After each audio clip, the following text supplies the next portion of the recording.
এই যে সামনে গাড়িটাতে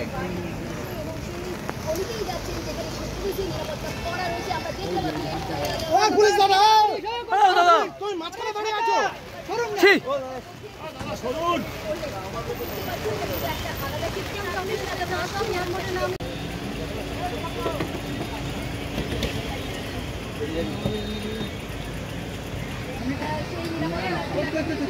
কোন টাকা কোন গাড়ি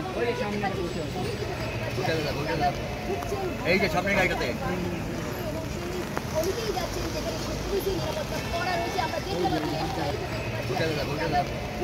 এই যে সামনে গাড়িটাতে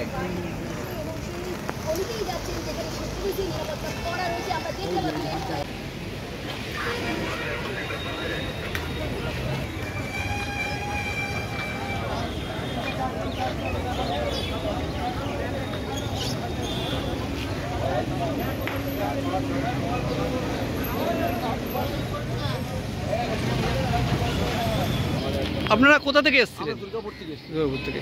আপনারা এক্ষুনি ভেতর দিদির বাড়ির দিকে পারমিশন নিয়ে গেলেন? হ্যাঁ, পারমিশন নিয়ে গেছি। দেখা হয়েছে? দিদির সাথে দেখা হয়নি, বাইরে দেখে এসেছি। দিদির বাড়ি দেখেছি, ওইটাই যথেষ্ট আমাদের কাছে। দিদির সাথে দেখা নেই। আপনারা যে এখানে পারমিশন নিলেন কি বললেন? কি বললেন? হ্যাঁ, কি বললেন পারমিশন যখন নিলেন? হ্যাঁ, ওনার কাছে আমরা বললাম যে আমরা দিদির বাড়ি যাবো, একটু দিদি পারমিশন দিতেন, অনুমতি দিলে আমরা যেতাম। বলে উনি বললো ঠিক আছে, দুজন চারজন করে যাবে। আপনার নাম? আমার নাম কৃষ্ণ মণ্ডল। কোথা থেকে এসেছেন? দুর্গাপুর থেকে। আপনিও গেছিলেন? কি বলবেন? আমিও গিয়েছিলাম। কি বলবেন? আমি গেছিলাম দিদির বাড়ি, সত্যি খুবই ভালো লাগলো। খুব মনের মধ্যে আমাদের মনের একটা ইচ্ছা ছিল, অনেক দিনকার স্বপ্ন ছিল, যাও আজকে সফল হলো। দিদি কিরমভাবে থাকেন সেটা দেখলেন? হ্যাঁ, দেখলাম। আমাদের সাধারণ মানুষের মতোই দিদি আছে। সাধারণ মানে কি? খুবই সাধারণ। হ্যাঁ, একদম। আপনার নাম? রঞ্জিত মেটে। কোথা থেকে এসেছেন? আমি পানাগড় থেকে এসেছি।